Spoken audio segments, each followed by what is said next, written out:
Hey guys, thanks for joining me. And if you like what you see, please subscribe. Hello, peoples. Welcome to Sharp Ends. Thanks so much for joining me today. What are my favorite big boy bushcraft knives? What do I mean by big boy? I mean a knife that is chonky, big, got some junk in the trunk, isn't afraid to go to the task. You don't mind whacking it about. You can cut down a little tree if you need to make a ridge pole for your tarp. You can use it to baton with. And yes, I know hatchets are made for a reason, but you don't have a hatchet or you didn't want to carry one, but you did want to carry one big knife. That's what I'm talking about. Something you're not afraid to use. These all happen to be American made as well. I know that there's some examples from Europe that could probably qualify for this, I'm keeping it American made. So there, suck it. All right. First, hey, smash that like button. Leave a comment. Really helps the channel. And as always, thank you to my Patreon supporters. So coming in number 6, I'm going to rank them. Why not? All right. This is the Aurora 3. This is a knife that was made as an April Fool's joke. They said that they were going to take the Aurora and they were going to make it an 8-inch blade. And this is from Bark River Knives. This one happens to be in 3V. They used to do on DLT and Knife Ships free pre-orders. And this one I pre-ordered. I got these nice mosaic pins and the red liners, but look how big this boy is. And honestly, I keep this in my kitchen. I have taken camping a couple of times, but swinging this thing around, this 8-inch convex grind, just so much fun. And 3V, you can see it's got some patina on it because it's 3V. But the 3V itself, man, God, 3V is a real treat. I gotta tell you, the more I use 3V, the more I like it. What do you guys feel about 3V? This is the only 3V knife on the table, and you know the selection of steel for a big boy is very crucial, I think, because it needs to be very tough. Yes, it does need to have edge retention, but I think toughness is its number one trait that you need. Uh, if it's stainless, I don't really care if it's stainless or not. If it gets some patina, yeah, whatever. But toughness, I think, is the number one thing. Second, even to edge retention, because blade geometry is in a big boy knife is always going to outweigh the edge retention. If it has a good blade geometry, then it's going to stay sharp for a long time for the kind of tasks you're using a big boy bushcraft knife for. So coming in at number 5, so that was number 6. Coming in at number 5, I've got the Bravo. This is the old school Bravo. Now, this is the LT version of it, and it is also Magna Cut. This knife, absolutely fine. I kind of included this knife, even though I don't think it's technically a big boy, but the 1.25 or the 1.5 is, and I've seen those, and they're freaking great. But it is chunky in the hand, feels good with this ramp here, and this is Magna Cut. This is another Bark River knife. And yeah, convex grind is an amazingly good grind. Now, Magna Cut, the toughness is okay. It is okay. And this is the most well-balanced knife steel on the table. And it has good edge retention as well. Easy to keep maintained, stropped up. Yeah, and this is actually the knife that kind of got me into fixed blades. I think it was the gateway drug. It was the first big boy fixed blade that I got. And the second one after that actually is in the number 1 place. So, and and I've had it forever. So this was the first one, and it's coming in at number 5 right now. Coming in at number 4. This one's a relatively recent addition to my collection. Why is it those colors? Because I went crazy on the Pothouse. This is LT Right knife.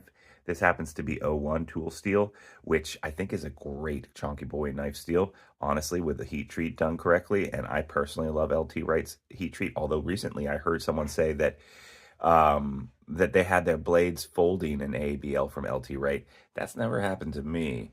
But anyway, very quintessential Scandi grind with a lot of belly here, and this is a chonky handle too. This is the XL Workhorse. I think the regular Workhorse is smaller. I've never seen the regular one, but this is one that they made, and it feels great in the hand. And with this, they're polished Scandi grind. LT Wright's Scandi grinds, I'm going to say it. I don't care. They never go dull. I swear to God. They're just sharp. Yeah, 01 tool steel. and a scanty grind. Yeah, we're gonna stay sharp forever, dude. And that again goes to what I was talking about earlier in the video. You know, blade geometry. Will this shave a cucumber nicely? Not really. But will it stay sharp for a really long time and do all the tasks you need to build a camp? Yeah. Yeah, it definitely will do that. Coming in at number 3 is a knife, and these top 3 are ones that I carry so much. I absolutely love them, and this one was I probably used the most this summer camping. I went out about 5 times, spent about a month camping, and this guy was on me all the time. This is the Euro Bushcrafter, again from Bark River Knives. I'm surprised I have so many, that I settled on so many Bark Rivers for this video, because yeah, I've got 50 fixed blades, and these are the ones that I ended up fixating on for this particular video. And in general, I really talk up a lot of other knife makers, but when I came to this specific video, Big Bushcraft Knives, this is what I came up with in my collection. The Euro Bushcrafter first production run, I think there's still some available. It came out a while ago. Look at that Coke bottle hand, very European, very handle grip is great. This is the convex Scandi combination, and this is MagnaCut. And the convex MagnaCut in a Scandi grind actually works really well for me. I have some problems with MagnaCut. I'm super stoked about the new Magnamax.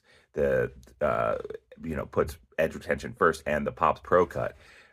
Those 2 knife steels, I think, are gonna replace for me MagnaCut as far as like my favorability of. I've always MagnaCut is a great knife steel. It's become ubiquitous, but I'm really excited about Pops Pro Cut and Magnamax.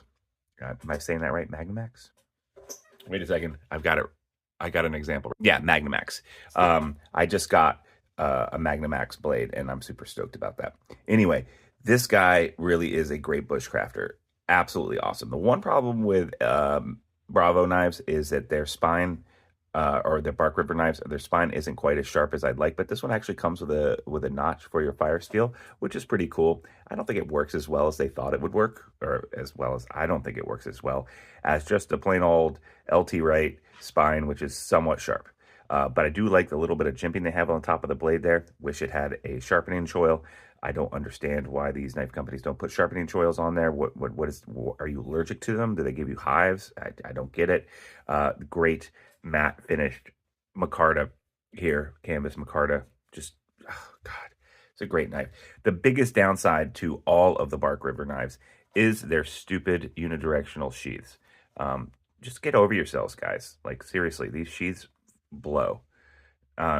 They're functional, they work, but they look like crap. Okay, there, I said it. Whereas when you come to my number 2, this is, what is this, JRE Industries, I think, makes these. Oh no, this is, I think Leischen makes this in-house. This is a Christian Leischen bush dog, and this was, as one of my viewers said recently, I think it was Super Saiyan Bear, he really hit it out of the park with this one. He really, really, really did. This is 01. I've used this a lot. I've cut down a tree with this, and it is a saber grind, and you can't tell that I've done anything to this. It doesn't even have patina on it yet, but I swear to God, I have used this knife. I need to use it for a few more years, and maybe it'll start showing its wear and tear. But this thing is kind of quintessential in that not only can I build my camp with this knife, and it chops down a tree really nicely, actually, it also is a fine chef knife. Really, really is. Also, Christian is an amazing, really cool, nice guy, and he's a member of my channel, so I'm a little biased. But I really, really, really, really like this. And hey, what is it? Is that a sharpening choil? Oh my God! I think Christian must have taken his vaccination against the sharpening choil pox, unlike the other American-made knife companies on this table. So yeah, just absolutely exquisite. And a spine that I'm going to describe as almost as sharp as LT Wright, but definitely a lot better than Bark River. And then what's my number 1? This is the second knife that I got, and I actually, back in the day when I was just starting on my YouTube channel, of just switching towards my fixation with fixed blades. Or before I switched, I was really more of a pocket knife person, especially the budget realm, because that's really what I could afford. I got this first and it kind of blew my mind. And then I was like, well, someone, I think even in one of the comments, this is a long time ago, so I can't remember who, said, you should really check out LT Wright. And they kept saying that and they kept saying that. And I did. And I got what is probably the most quintessential LT Wright flagship model. And that is the Genesis. And this is an A2. And let me tell you, this knife kind of changed my life. This Scandi grind, I've been beating the crap out of this knife for 3 or 4 years now. And the mirror finish, the mirror polish on the Scandi, almost as good as new. And like I said, I have never sharpened this. I've never sharpened this. And it is extraordinarily sharp. I have batoned the mother living crap with this knife. I have also used it for feather sticking for bushcraft. I've taken it camping. It's probably been in watery and camp environments and rain for about 3 to 4 months. I take this camping almost every single time I go out. So it's been out in the wilds, and there's basically no patina on it. Just a little bit here and there. Very sharp spine. Coke bottle hand, or the hammer grip hand, it just works so well. Let's see if it's still sharp. Oh, yeah, okay. So there is a little place right there that isn't sharp. And also, it's kind of catching. It's not like ripping through it, but it's still cutting paper. That, to me, is amazing. I've probably stropped this, and it probably needs to be stropped again. But A2 tool steel with LT Wright's heat treat. Chef's kiss. Chef's kiss. Out of curiosity, let's see how sharp these other knives are. So I've cut it down a tree with this. Let's see how this is doing. Yeah, slicey. This is the Magna Cut. I don't think I've sharpened this either, and I bushcraft with this a lot. Made several spoons with this summer. Yeah, doing great. Let's try the 01. I bet this is going to be razor sharp. Yeah, no doubt about that one. And this Magna Cut on the Bravo. Yeah, I mean, convex grinds stay sharp forever. The Aurora 3. Now, I actually kind of abuse this blade a lot because I actually used it a lot in the kitchen. And sometimes, you know what this knife is really good at? It's really good at breaking open claws and going through chitin and things like that. Like, this is kind of my meat cleaver butcher knife. It's still pretty darn good. So, a little bit of maintenance goes a long way, but sometimes a good heat treat and a good steel and a good geometry goes even farther. That's right. I said it. So what do you guys think about my my Big Boy Bushcraft knives? Do you agree with me? Am I leaving something obvious off the table that's from my collection, or that you think I should add to my collection? Let me know. I'm always open for people sharing their knives with me, and I will trade knives too, as far as like if you're like, oh man, I really want to check out that Euro Bushcrafter, and I bet Sharp Ends would really like to check out this other thing that I have. Hey, write me an email. We can trade knives for a couple of weeks. I can see your knife. I can do a little review of it. You can see my knife and see if you really want to buy it. And then we can send it back to each other. I've done that a couple of times with some friends, new friends who have reached out to me at sharpends4279@gmail.com. Please like, subscribe, smash that like button, turn on the notifications. As always, thank you to my Patreon supporters who get a chance to win a knife every single month by becoming a Patreon member for $3 a month and following that link down below. You guys are the best. I really appreciate you. Thank you for watching. It means the world to me. I'll see you next time on Sharp Ends. Bye-bye now.